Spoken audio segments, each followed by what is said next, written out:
It's time for the next part of the walking machine, and last time I tested it holding me up on just 2 legs, and that seemed fine. No, that seems absolutely fine. That's going to hold me fine on 2 legs. This time we're going to install the rotary access, which is going to allow it to take 2 feet off the ground and turn on the spot. And to do that we're going to use this big Lazy Susan bearing. Thanks to Simply Bearings for all the bearings in this project, they do sell the Lazy Susans and of course all sorts of other bearings and accessories. Now I actually forgot to make the extra holes to get the bolts through when I made these aluminium sheets, so those are getting drilled now. And that's going to enable me to bolt the Lazy Susan onto the piece of aluminium and get the bolts through the upper skin of the Lazy Susan. So this one is going on the bottom, and in fact we've got 2 bits of aluminium on the top and bottom of those extrusions. So this one's on the bottom, but you can see it's quite sloppy. There it is turning, so you can see that clearly turning on the bottom. As well as that, there's another piece of aluminium on the top of those extrusions, and that's where the second Lazy Susan fits. To turn that, I'm printing a big curved rack, which is the radius of the whole of the rotating section, and that's printed with a 1.2mm nozzle on the Lulzbot long bed. So we've got a Lazy Susan bearing, top and bottom, and that means that they can be compressed together with a bolt that goes all the way through the middle and they won't wobble.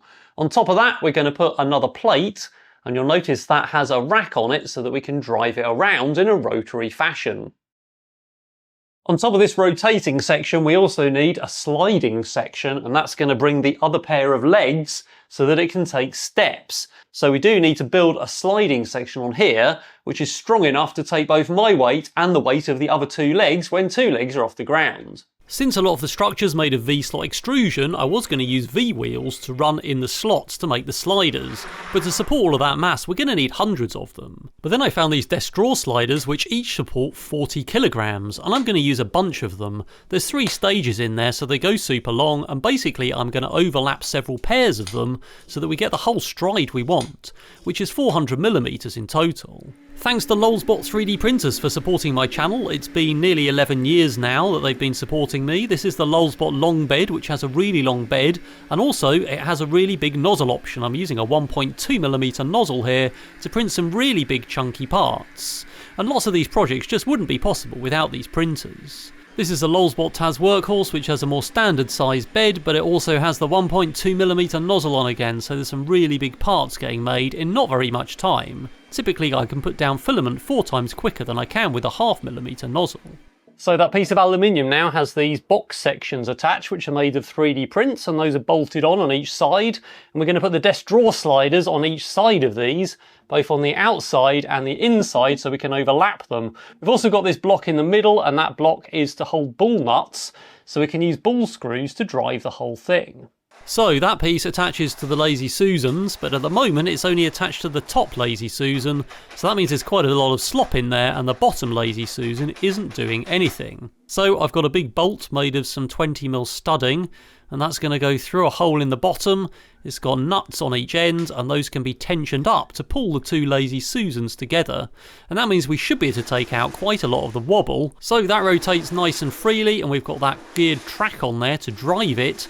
But now it's a lot firmer. There is some flex in it, and we'll see whether that's good enough with all the mass on. So we've got these boxes on top. I've got the tops on the boxes now as well, and I've got the desk drawer sliders fitted, and what you'll notice is on the outside they slide out one way, and on the inside they slide the other way, and that means we can put the metal going either side of these from the other 2 legs, and then if we set them in the middle, then we'll be able to slide either way to get our 200mm travel each side. That gives us a total travel of 400mm. I've now reinstalled these 4040s that had the legs attached to them, and I've got these cross beams as well, so now we've got this rigid thing attached to all of those 4 drawer sliders. So this extends. So in the middle we've got about 200mm each side, and if we move this we get 400 at one end or 400 at the other end, so we've got 400mm of travel. And of course this whole thing is on the rotating section, so that's how it's going to rotate on the spot, by lifting 2 legs and putting the others on the ground and rotating, a bit like the AT-AT. Then we can also slide to walk. So we just need to put the legs back on these 2 corners, which are the opposite ones to the other ones that are already fixed to the other layer.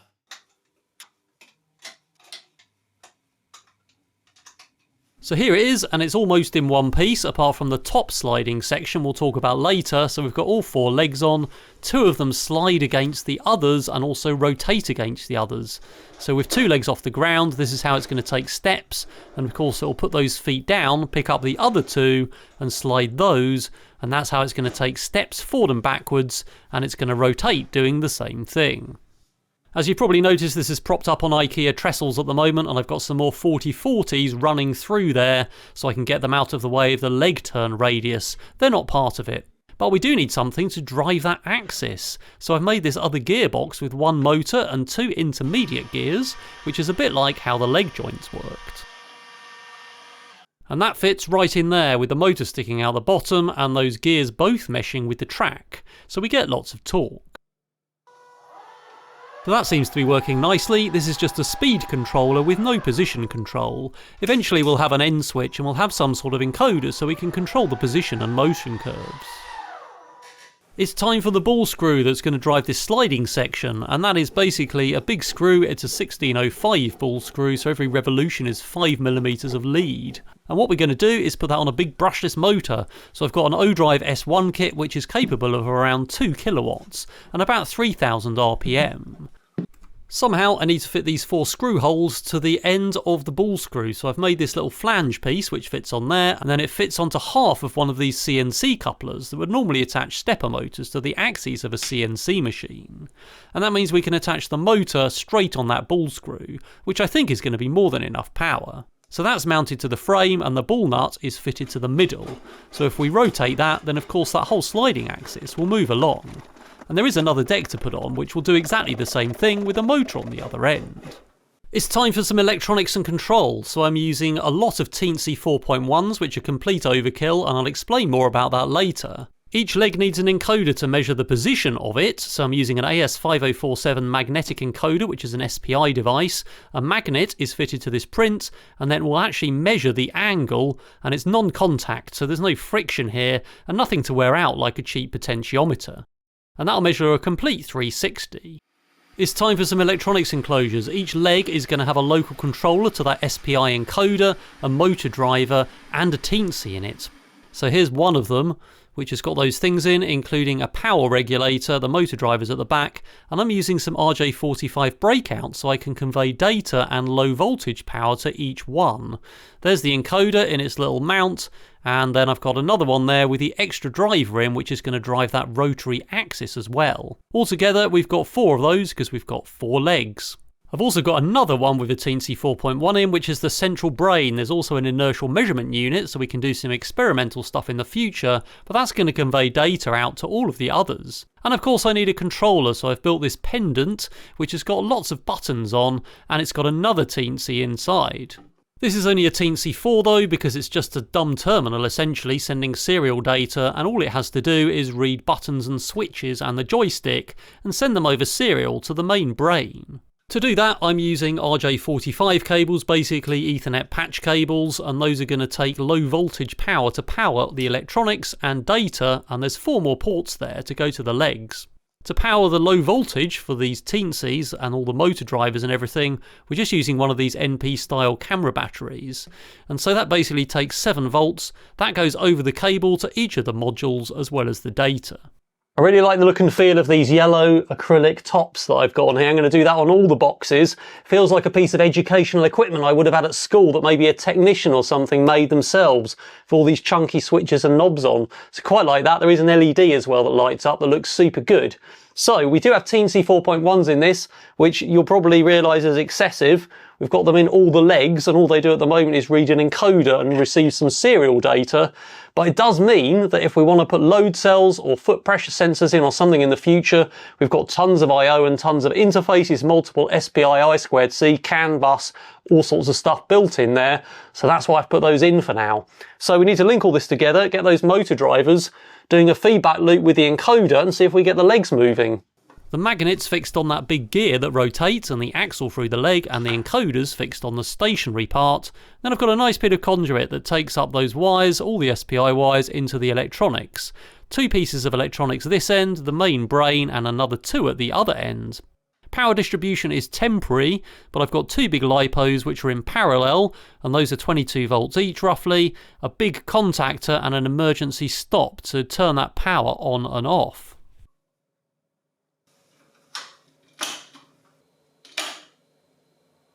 The legs are plugged into each port of the brain, and we've got another one for the pendant to control it.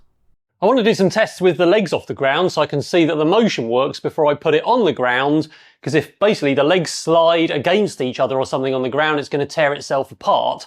But these trellises are going to get in the way because they stop the sliding action and they also stop the rotation. So we need another solution. And that's why it's time for a quick ad from the video's sponsor, which is FlexiSpot and the E7 Pro standing desk. And I'm actually going to use this desk to lift the whole robot up off the ground so I can test it. These desks are quite substantial and they're all made of metal, so it's pretty heavy. So it comes in 3 boxes, including the desktop. So here's one box, and this is the second box with the other bits and pieces in that you need to put the whole thing together. And here are all the parts laid out. It comes with this little special multi-tool, which is both an Allen key and a screwdriver, and the manual's really good and lays out exactly what you need to do, and the English in the manual's really good as well, so it's really easy to assemble. There are various desktop sizes available, so this thing slides out so it can go to any size. The desktops are made from bamboo, rubber wood, plywood and particle board. They're scratch resistant and waterproof and also environmentally friendly. The legs bolt onto the base and then the feet bolt onto the legs. Wiring up everything is really easy because there are connectors and everything is clearly labelled, so the legs plug in and the control panel and AC power. There's a magnetic piece that covers everything up and makes all the cables nice and tidy. There's a cable tray that fits under the desk, and that means it can hold all your cables and keep them tidy. These desks are extremely substantial. They'll support up to 180 kilograms and adjust at speeds up to 50 millimeters a second. The height range is 63.5 centimeters to 128.5 centimeters, which is really high. The E7 Pro standing desk has dual motors, which is why it's so powerful, but it does have anti-collision detection and a child safety lock. And if you remember, I used a very similar model to work on my AT80 so I could get really high to work on it. This time we don't need to get so high, so I can use it at a normal sitting height, but if I want to stand up and look at the top of the robot, then I can just move this standing desk up so my laptop's at the right height and I don't have to stoop over too much. The control panel is a little touchscreen that has a readout that tells you how high it is. There's also some buttons you can program for specific heights. And now there's a USB port in the side to run accessories like charging your phone. I bought some dollies off Amazon which aren't part of the desk, but I've put them underneath now and that means it's really easy to slide around. Obviously I want to lift up the robot on this, and this is going to make it much easier to get the desk underneath and move it when the robot is on top. So let's slide that underneath. I've got 2 bits of 40-40 because there is that bolt in the middle of the robot and I didn't want that to damage the FlexiSpot electronics. But that seems to be fine and it's holding the robot up obviously just fine. This is much narrower in the middle than the trellises, which means there's lots of space for sliding and all of the rotation sections. And of course, because I put the whole thing on wheels, I can just move this around really easily to work on it if I need to. In the default position of the robot, the feet are pretty much touching the ground, and that's why we've got a standing desk. So let's try and lift this up. Yeah, no problems there. And that means we can get it really high so we can work on it without the feet touching on the ground. And if I get the programming wrong, then there's no problem with the feet scraping together or scraping on the ground in opposite directions at the same time. The toggle switches on the pendant put it into different modes, so we've got one where we can press the black buttons and that's jog mode, so I can move the legs around, and that means I can recover from a weird power off where we don't know where they are, or I can put them back to the defaults. So I can jog those quite accurately, which isn't the full speed they'll move, but it's good enough if it all collapses, and then I don't want them all just to go back to their 0 positions straight away. Similarly, I can jog around the linear axis with that motor, so I can press those buttons and we can go up and down, or I can move them a little bit at a time. Again, this isn't full speed, but if I move this all the way to one end and then click the switch for the default positions, then we'll see it move at full speed, which is happening now. Which isn't too fast, but it's fast enough. And also I can jog, of course, that rotary axis to move the legs apart to turn, and yeah, I noticed those wires are getting caught, which I'll move out of the way. If we activate walking mode, which is the big switch with the big red cover on, then it starts picking up diagonal feet, and it will do that for a while without going anywhere. If I push the joystick forward, then that sliding axis comes into play, so when 2 feet are on the ground, the other 2 slide forward, and then you'll notice it starts making a walking motion. and the further I push it, the further that axis goes, although at the moment it only goes about 300mm, there's 5mm gap on each side. So that seems to be working rather well. If I relax the joystick, then it'll stop in the middle, and if I pull the joystick back the other way, then you'll notice it starts walking the other way, so now it would be walking towards me.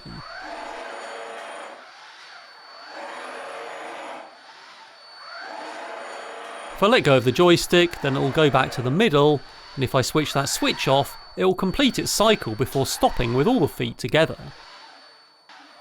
Turning is pretty much the same, so it moves the legs apart and it rotates around that axis, and then it closes them again until it hits the end switch, and that means it can turn on the spot. Both of these axes can be mixed together, so you should be able to walk forward and turn, but I haven't actually tried it yet. And it will turn the other way if I turn the joystick the other way, so basically it opens the legs with a different set of feet on the ground and closes them with the alternative set of feet on the ground, and that makes it turn the other way. Just like the last project, we're going to finish the rest of the video in Europe, so we're going to pack this up and drive it all the way to Germany. So Matt Denton is coming on the journey with me, and we got up at 5:30 in the morning to drive to the Channel Tunnel Terminal in Dover. Let's go! There is a passenger train, but we're on the car train, which involves driving your vehicle onto the train with all the other vehicles, and then basically it goes through the tunnel. So the train goes off, and then when you get to the other end, you just drive off and drive into France.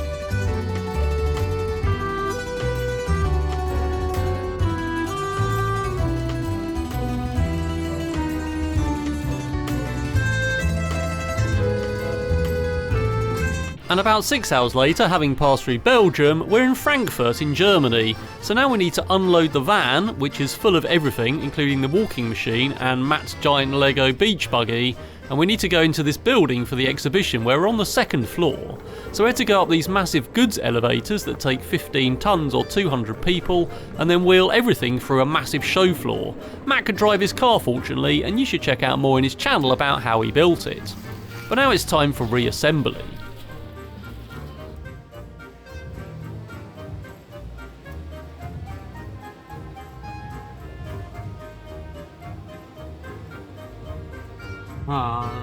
Oh. Air gap. Should we plug this in? There's an air gap. There we go. And both of us were hosted on the Polymaker booth, and Polymaker sponsor both of us for materials. There were lots of examples on the booth, including this 3D printed wall which cordoned off the VIP area, furniture which you could actually use, and also this bell made of Fibron which rings like a bell even though it's plastic. And we had a nice corner of the booth here to display our stuff and meet the public. And of course all of the gears and most of the plastic parts in this build are made of Polymaker Polymax PLA, which is the toughest PLA on the market. Thanks to Polymaker for hosting us at Formnext 2025. I've got the walking machine and it's all in one piece, although there's lots of temporary stuff, because I still have to implement another sliding section to ride on, but for now it does walk, and hopefully I'll be able to do some testing. We'll have some film of it working. Formnext is one of the biggest 3D printing shows in the world, with around 800 exhibitors and every company related to 3D printing you can imagine, and some of your favourite 3D printing creators, including 3D Printing Nerd, who did a live stream for the entire time. So we drove the car over for a quick interview. We were pretty sure that some people in high vis would jump out and stop us, but they didn't seem too fussed this year.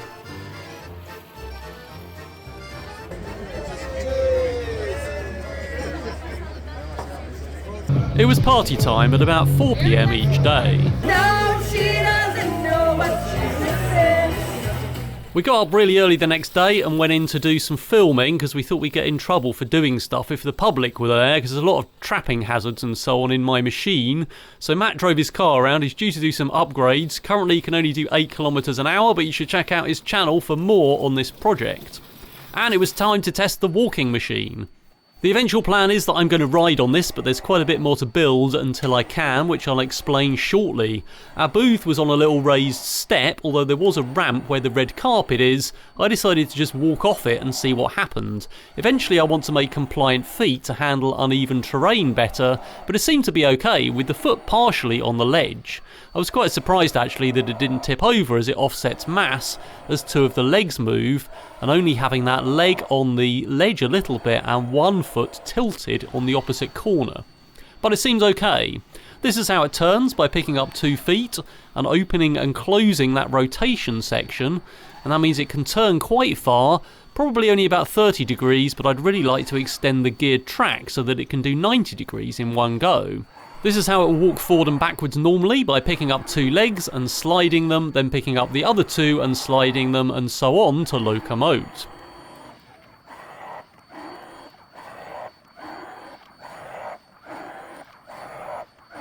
My current issue with being able to ride it is you'll notice the grey blocks move forward and they're only attached to 2 legs. So if I was to sit on there, then my mass would get offset and it probably would tip over. But I've left another set of sliders so we can make another sliding section so that we can add that section on top and keep my mass over the legs that are on the ground, or move me at a constant rate when it's moving forward. If you've ever sat on a beanbag, you'll notice that when you put your mass on, then it becomes quite rigid as all the beans get squashed together and pushed to the outer of the bag. I'd like to experiment with some 3D printed beans in bags and put them on the feet to make compliant feet that can step over obstacles and still lock the foot solid and flat with the mass of the robot pushing down. So that's something I'm going to experiment with in future videos.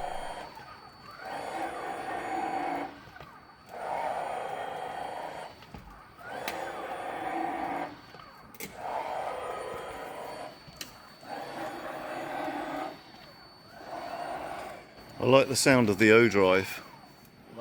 Yeah. Whoa. I think that's as fast as it goes. Oh no, it's on 24 volts. It would go faster on 50 volts. Overall, the show was very busy every day with quite a lot of interest and quite a lot of people who came to see our builds and had already seen them on YouTube. So thanks to everyone who popped by.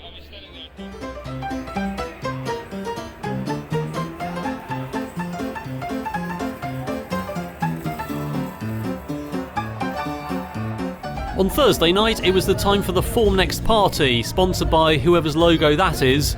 We had these wristbands, but they kept flashing, but we didn't know why. Why is it flashing? The party was for exhibitors only, but there were an awful lot of people there, and it had everything you'd expect for a party for such a large event, including a live band and music and dancing. There were an awful lot of people there, and everyone got free food and drink.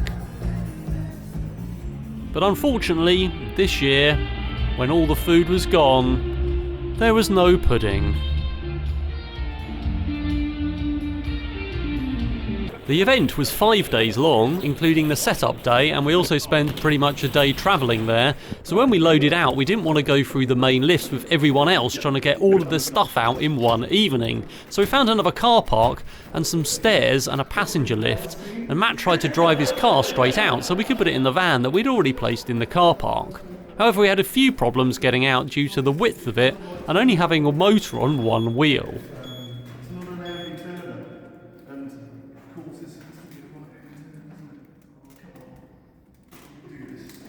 We did actually measure the lift to check it would fit, but we only did it with the width of our body and the length of our arm because we didn't have a tape measure, so it's pretty much an estimate, and there was about 1 centimetre to spare in the end. Are you going to get in with it, or are you going to run down the stairs? It's really amazing. Shall I get downstairs?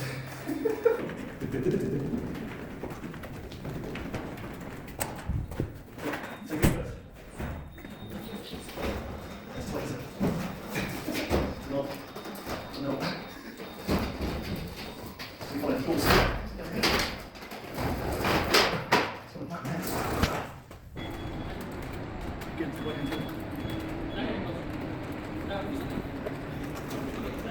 Good.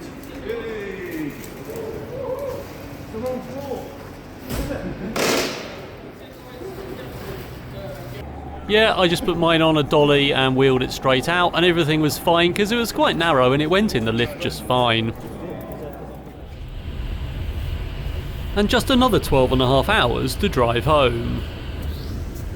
On our way home, James. Hooray. That was good fun. Go past these lights, then at the next set, turn left. Did you like the ball bike or screw bike projects? Well, I've got new merchandise, including t-shirts, bags, water bottles, art prints, stickers and jigsaws for people who really like jigsaws. The products are all made with sustainability in mind, and the designs are drawn by a real artist, Terry Cooper Design, who does the rest of my channel graphics, not by AI. So check out the link to my new merch store in the descriptions of this video.